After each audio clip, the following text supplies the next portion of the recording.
जोङो बे voters party इन्टारनेशनेलखौ जोङो चिरां डिस्ट्रिक्टआव 2014 सननिफ्रायनो जोङो मावबोदोंमोन। बे मावबोनायनि गेजेराव जोङो बिदि अधिवेशन खुंफेरनाय जायाखैमोन आरो जोङो दासो एबारसो फार्स्ट अधिवेशन खुंनाय जादों आरो बे अधिवेशननि गेजेरजों जोङो कमिटिखौ माने फुराना कमिटिखौ सिफायबाय आरो दा जोङो गोदान कमिटि दाफिननानै लानाय जाबाय।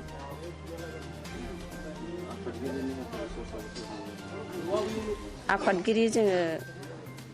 बिजनी बर' बाजारनि बिथां समर बसुमतारीखौ जोङो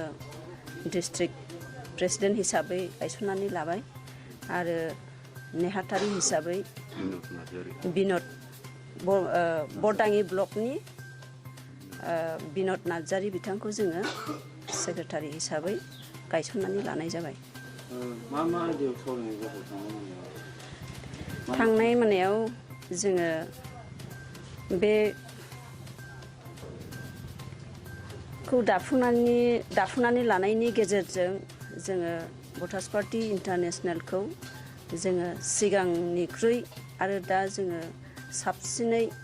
बोरैबा जोङो मावलांनो हागोन बेफोरनि सोमोन्दै जोङो गोबां खोथा सरसा खालामनाय जादों। आलासि महरै जोंहा स्टेट लेभेलनि इक'नमिक्स फ्रिडमनि प्रेसिडेन्ट बिथां धरणी सार आरो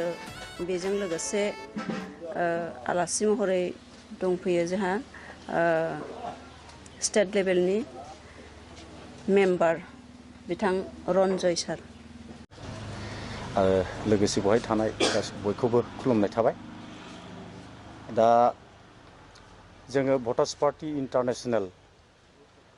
गिबियावनो बिश्व परिवर्तन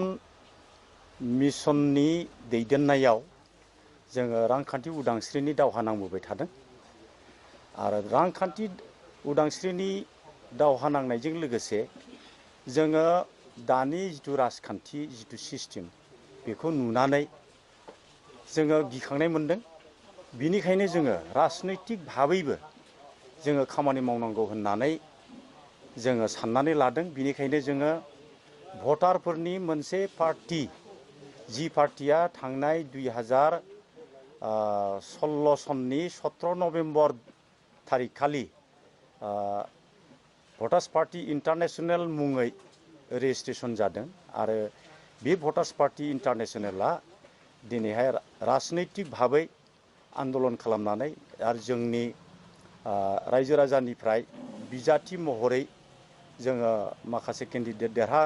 होनानै जोंनि मोननांगौखौ पार्लियामेन्टआव जों उत्थापन खालामनो थाखाय आरो पार्लियामेन्टआव जोंनि भटारशिप मोननो गोनां जिथु रांखान्थि उदांस्रि मोननो गोनां जिथु माने बियो दिन्दां जानानै दङ बे बुस्थुखौ जोङो आदाय खालामनानै लाबोनो थाखाय जोङो एमपि हरनो थाखाय जोङो सावरायदों आरो बे एमपि हरनो बा एमएलए हरनो थाखाय बे खोथाखौ जोङो बे थांनाय हरनि जिथु जोंनि थान्दै आफाद बे थान्दै आफादाव जों बेखौ सावरायनाय जादों आरो जों बेखौ हरनो हाबानो जों गोख्रैयैनो भटार्स पार्टी इन्टारनेशनेला रांखान्थि उदांस्रिनि दावहायाव जों देरहासारनो हागोन होननानै जों आसा खालामदों आरो जों बयबो रांखान्थि उदांस्रि मोननानै गोजोनै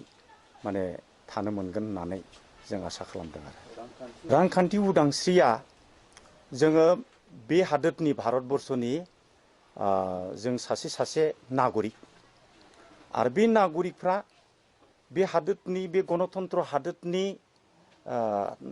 नागरिकफ्रा सरकारनिफ्राय गावनि सरकारनिफ्राय मोननो गोनां माखासे मोनथाय दं। बे मोनथायखौनो जोङो डाइरेक्ट जोङो रिजार्भ बेंकनिफ्राय जोंनि नामाव खाता खुलि होनानै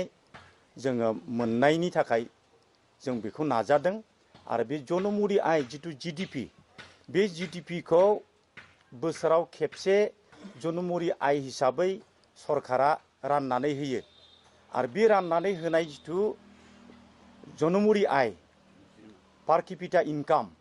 बे पार केपिटा इनकामनि 50%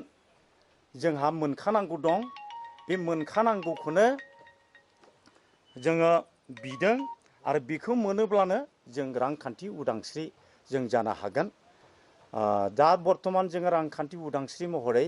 जोङो गभर्नमेन्टनियाव 8,000 रां जों बिदों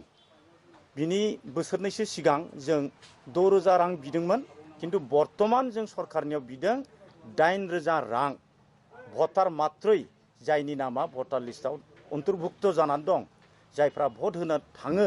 बिथांमोननि मुङै साफ्रोमबो भटारा मास मोनफ्रोमबो 8,000 रांहै भटारशिप मोननांगौ होननानै जों डिमान्ड खालामदों आरो बेखौ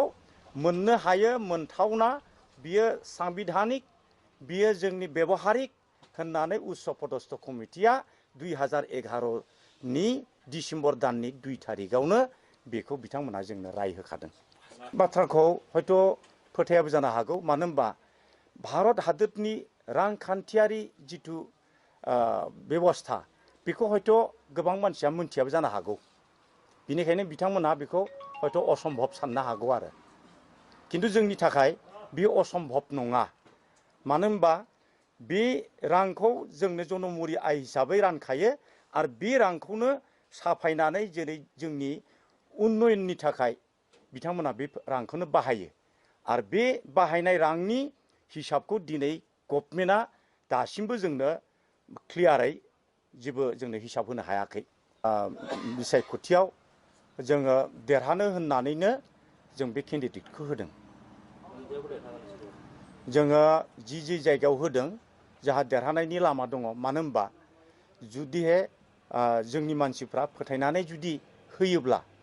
जाहा बाव देरहानायनि गोबां जाहा सोद्रोमा दंखायो बिनिखायनो जों खाथाङै बुंनो हायो जे जों देरहागोन जि भटार पार्टी इन्टारनेशनेलनि जि डिमान्ड बे बिनायाव जिहेतु भारत हादरनि जोङो साफा नागरिक हिसाबै बा भटार हिसाबै भारत हादरनि जि सम्पतिनि सायाव जोंहा समान मोननांगौ मोन्थाय दं हिसाबै जोङो दा जोंनि जिनाखि जनमुरि आय बिनिफ्राय जोङो 50% मोननांगौ होननानै जोङो साफ्रोमबो नागरिकआ मोननांगौ होननानै बिनाय दङ जोंनि जिनाखि बिनाय बियो 2011आवनो गोजौ थाखोनि कमिटिनिफ्राय गभर्नमेन्टजों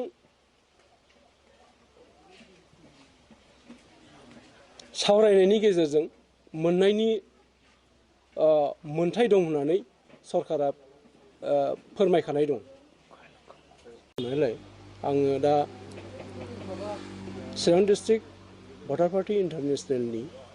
जि मावनो गोनां दङ